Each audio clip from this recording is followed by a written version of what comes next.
Welcome to the Top Gun Show. Today we have a very special guest, my brother from the same mother. Yes, it's my brother, Rick Farmiloe. He's been animating childhoods for over 30 years and is best known for breathing hilarity into the iconic Disney sidekick Scuttle, LeFou, and Abu in the beloved Academy Award winning films Little Mermaid, Beauty and the Beast, and Aladdin. During his 11 years under contract with Disney, Rick's animated on 7 features, which also included The Black Cauldron, The Great Mouse Detective, Oliver and Company, and Rescuers Down Under.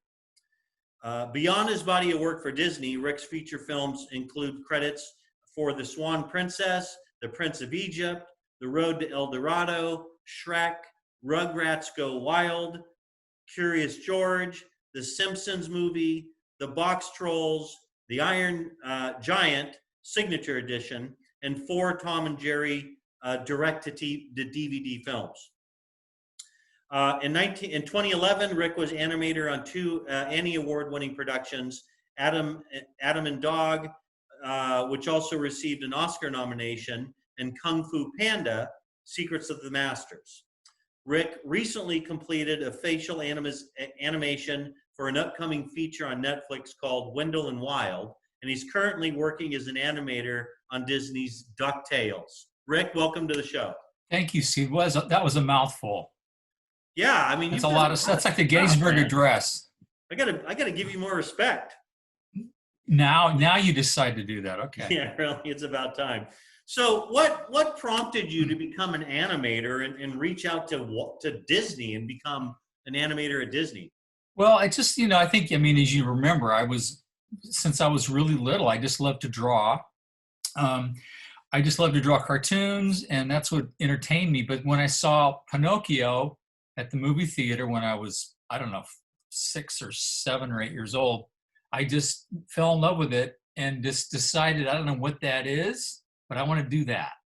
I didn't know what animation was. I just saw these things moving around, and that's why I decided I wanted to do that. So since I was little, real little kid, I just grew up wanting to do this. Yeah, you're awful good at it. I mean, you got awards and stuff, but let's talk about Little Mermaid, because I know we had a side conversation about that, which came out in 1989. What do you think made that such an iconic, popular movie? Well, to me, what was different about it was the fact that it was a film that told the entire story in song. Before that, all the other Disney films had songs in the movies, and they were certainly part of the movie, but The Little Mermaid was a unique film in that it told the entire story in song. And I remember Howard Ashman, who was the composer, we all went into this big meeting in this theater one time, and he basically told us the story of The Little Mermaid on the piano. He would describe, okay, this is where Ariel and Ursula meet up for the first time, blah, blah, blah, and he would play the song. And this is where she meets Eric, blah, blah, blah, and then here's the song. So basically the whole film was told through songs. And I think that really made it unique. Now, when we were working on it, we had no idea it was going to be a big hit, other than we thought it was going to be a good movie. But when it was released, people just really took it to heart and loved it. Because I think it was really a sincere film also. And I think, so that was the first film that did that. Yeah, and also you were telling me before we went on the air about what it did to empower young girls too. I mean, you talk about that for a little bit. Well, Ariel was a unique heroine in that she wasn't a princess that needed somebody else to help her to make her dreams come true. She did want to marry Eric, but her soul and her spirit was already there. She didn't need him to be who she was. And I think a lot of little girls saw that, and they were excited and inspired, and they identified with that, with Ariel, because this is now the late 80s. We're not talking about Cinderella in the 1950s. This is now an updated story, and it felt very modern, even though it's a very old story, Hans Christian Andersen story. We updated the sensibility to appeal to a late 1980s audience. So I think the fact that Ariel was a very strong, stood by herself kind of girl, teenager, I think that's what appealed to a lot of girls, a little young girls. Right, right. That's true. That's pretty powerful stuff. Now I know that you. I mean, I've been at your house and I see these animated animation books like how to animate. It's like, dude, you the 10,000 hours of success. You've probably got 50,000 hours of success. Why do you still have a hunger to learn when you've achieved so much? Well, because you're never good enough. I mean, you're never where you want to be.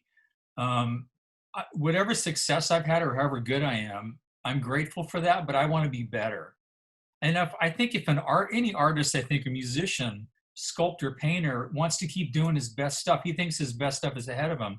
And that's kind of how I feel. One of our animators, Glenn Keane, who's a legendary great animator, I was so impressed with him because he never was satisfied with how he was. And he was easily the best animator in the studio, but he was never satisfied with that. He wanted to learn more and get better and try different kinds of characters.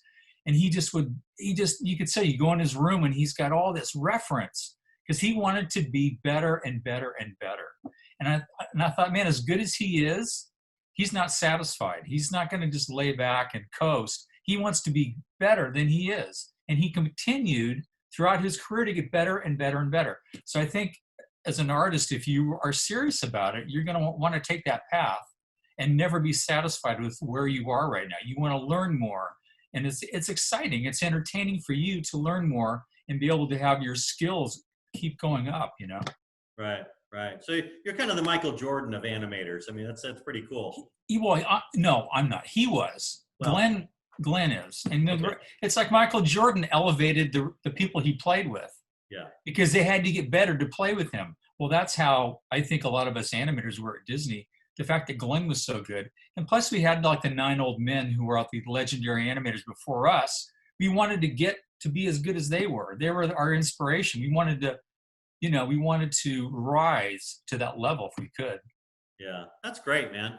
So I know you're a member of the Academy. You took me, I mean, I know you've been going to the Oscars for 20, 25, 30 years or something. You something like 25, yeah. 25. You took me the year that Titanic came out, and I embarrassed the hell out of you. I know that, but I know you. Nobody remembers. Nobody remembers. They remember the Titanic. Yeah.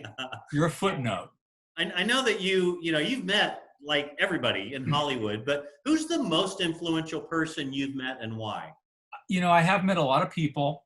I think probably the most inspirational conversation I ever had was with Clint Eastwood. We were in line downstairs at the Martini Bar, and this is probably 15 years ago.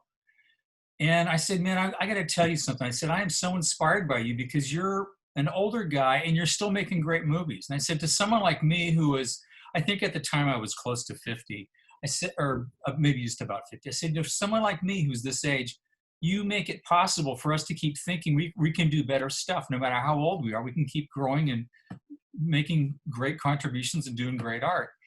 And he asked me a little bit about my career and stuff, and I told him, and he goes, you know something?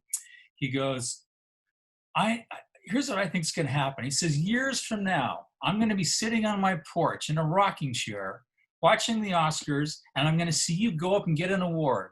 And I'm going to say, I remember that guy, and I remember him telling me he wants to keep getting better and better, and there he is, and he did it. That was huge to me, and I never forgot how nice he was to say that. It was really encouraging. So when I consider all the conversations I've had with so many people, that one stands out to me. That's amazing. That's amazing. But nice begets nice. I mean, you're a nice person, and I know you've always treated everybody you've met with the utmost respect. So, but that's a great story, man. Thanks for sharing that. Yeah. That was an inspirational talk, and I've had a lot of them, but that one stands out. Yeah.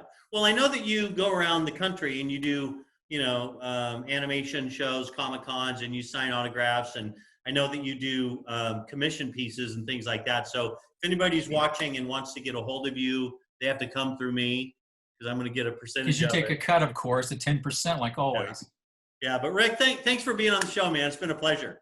My pleasure, Steve. It was really fun, and good luck with this. Yeah, thank you. And thanks for watching, everybody. My pleasure.